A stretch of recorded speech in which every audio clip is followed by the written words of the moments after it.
Ésaïe, chapitre 19. Voici, l'Éternel est monté sur une nuée rapide, il vient en Égypte. Et les idoles de l'Égypte tremblent devant lui, et le cœur des Égyptiens tombe en défaillance. J'armerai l'Égyptien contre l'Égyptien, et l'on se battra frère contre frère, ami contre ami, ville contre ville, royaume contre royaume. L'esprit de l'Égypte disparaîtra du milieu d'elle, et j'anéantirai son conseil. On consultera les idoles et les enchanteurs, ceux qui évoquent les morts et ceux qui président l'avenir. Et je livrerai l'Égypte entre les mains d'un maître sévère. Un roi cruel dominera sur eux, dit le Seigneur, l'Éternel des armées. Les eaux de la mer tariront, le fleuve deviendra sec et aride. Les rivières seront infectes, les canaux de l'Égypte seront bas et desséchés. Les joncs et les roseaux se flétriront. Ce ne sera que nudité le long du fleuve, à l'embouchure du fleuve. Tout ce qui aura été semé près du fleuve se desséchera, se réduira en poussière et périra. Les pêcheurs gémiront, tous ceux qui jettent l'hameçon dans le fleuve se lamenteront, et ceux qui étendent des filets sur l'eau seront désolés. Ceux qui travaillent le lin peigné et qui tissent des étoffes blanches seront confus.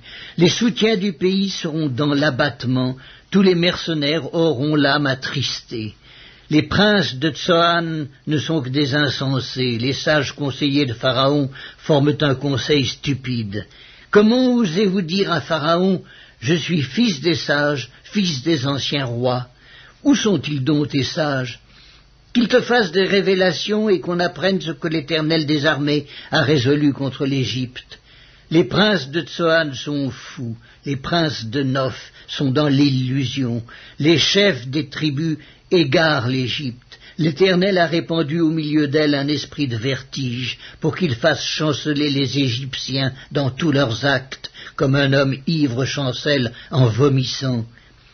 Et l'Égypte sera hors d'état de faire ce que font la tête et la queue, la branche de palmier et le roseau. En ce jour, l'Égypte sera comme des femmes. Elle tremblera et aura peur en voyant s'agiter la main de l'Éternel des armées quand il la lèvera contre elle. Et le pays de Juda sera pour l'Égypte un objet d'effroi. Dès qu'on lui en parlera, elle sera dans l'épouvante, à cause de la résolution prise contre elle par l'Éternel des armées. En ce temps-là, il y aura 5 villes au pays d'Égypte qui parleront la langue de Canaan et qui jureront par l'Éternel des armées. L'une d'elles sera appelée ville de la destruction. En ce même temps, il y aura un autel à l'Éternel au milieu du pays d'Égypte et sur la frontière un monument à l'Éternel. Ce sera pour l'Éternel des armées un signe et un témoignage dans le pays d'Égypte. Ils crieront à l'Éternel à cause des oppresseurs, et il leur enverra un sauveur et un défenseur pour les délivrer. Et l'Éternel sera connu des Égyptiens, et les Égyptiens connaîtront l'Éternel en ce jour-là. Ils feront des sacrifices et des offrandes, ils feront des vœux à l'Éternel et les accompliront. Ainsi l'Éternel frappera les Égyptiens, il les frappera, mais il les guérira, et ils se convertiront à l'Éternel qui les exaucera et les guérira.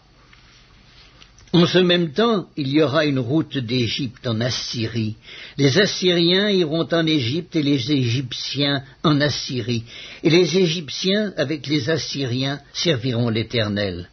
En ce même temps, Israël sera, lui, 3e, uni à l'Égypte et à l'Assyrie, et ces pays seront l'objet d'une bénédiction.